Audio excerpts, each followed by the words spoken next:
The markets in Europe are taking a beating today following what happened on Sunday in the Middle East. Most of the markets there finished in negative territory. And of course, this morning, the Asian markets have also finished today, the first trading day of the week, in sharply lower. And the European markets are following that. A bit mixed early today at the opening bell. That has now gotten a lot deeper.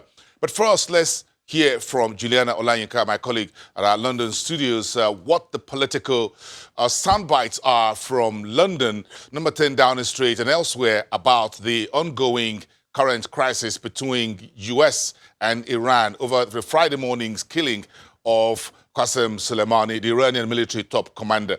Good morning, Juliana. This has been a very nail-biting weekend for political leaders around the world and the financial markets. This is in the morning after, and the rhetoric is not over yet. Good morning, both. No, the rhetoric isn't over. Prime Minister Boris Johnson, he had actually been away during Thursday's attack at Baghdad airport, and he broke his silence by cutting his Caribbean break short, basically saying that, he doesn't condemn the US assassination of the top general. But it appears as if the sentiment coming out of Britain and the Western allies, as they think this should be a political response rather than a military response. Prime Minister Boris Johnson will be briefing his cabinet with a security update later on today. The UK have expressed concerns to their citizens abroad, telling them not to travel to places like Saudi Arabia, Turkey, especially Iran and Iraq, unless it's absolutely necessary. We heard on the weekend that the Iraqi parliament put through a law basically saying that all foreign troops should be suspended and not be in Iraq anymore. We know that Britain have 500 troops deployed there at the moment, and that's really to try and combat Islamic State. And that appears to be the main concern for UK troops and UK Foreign Minister Dominic Raab.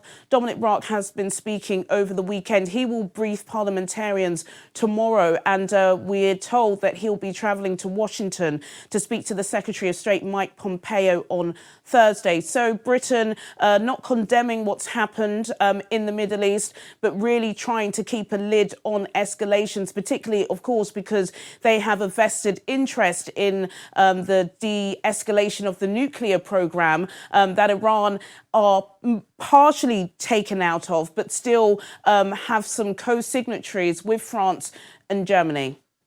Yes, so listening to the UK media since Friday to this morning, television and radio and the newspapers, Juliana, there's still so much talk about Brexit as we speak right now in the UK media with these political and drums of war between Washington and Tehran. Well, there hasn't actually. Of course, Parliament, MPs are back at work today. I suppose over the past couple of weeks, it seemed as if most people were talking about the new Labour leader. Of course, we know that Jeremy Corbyn, the outgoing Labour leader, will soon depart. And there had been some toing and throwing about who is going to take over. At the moment, the front runner seems to be Sir Keir Starmer, who is acting as the shadow Brexit secretary at the moment. Even though, of course, the 31st of January is just a few weeks away. There hadn't been any discussion on that. And of course, now Britain has been thrown into what's happening with Iran, because of course, Britain has its own relationship with Iran. We do actually have a dual British-Iranian citizen who has been in Iranian prison for a couple of years now. And that's been a huge story. And Boris Johnson, especially when he was mayor of London, had a lot of issues concerning that situation. And of course, because of what's going on domestically, Britain do not want to be propelled into this war. But Parliament will convene. There will be PMQs on Wednesday. Of course, Brexit is going to be on the top of the agenda. But really, this global situation between Tehran and Washington seems to be at the top of everybody's lips at the moment. Juliana, I'm looking at the sterling right now, taking a pound off the dollar, a very soaring 1.3, 1.4, 1.3140 this morning. So this looks like one currency that is taking a shine off the dollar on the back of this crisis, but the stock market seemed to be going in a different direction.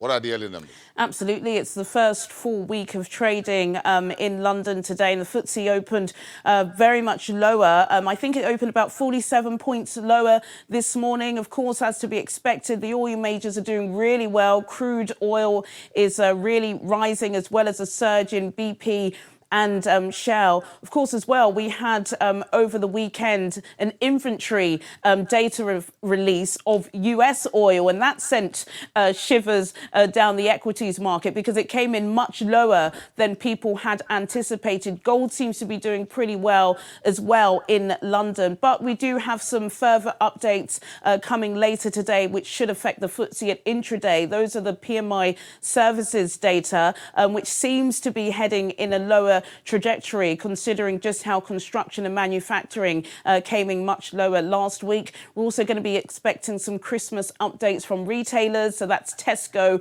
Morrison's and Sainsbury's, as well as some other big retailers. So it's quite a busy corporate week here in London. And there are some domestic issues that may overshadow what's going on in the Middle East. Yes, of course. And I'm sure the entire crisis in the Middle East and, of course, the Australian fires there kind of overshadowed the Golden Globes Awards, where a few British stars had a golden night at that. So who made some shine there at the Golden Globes on the British side?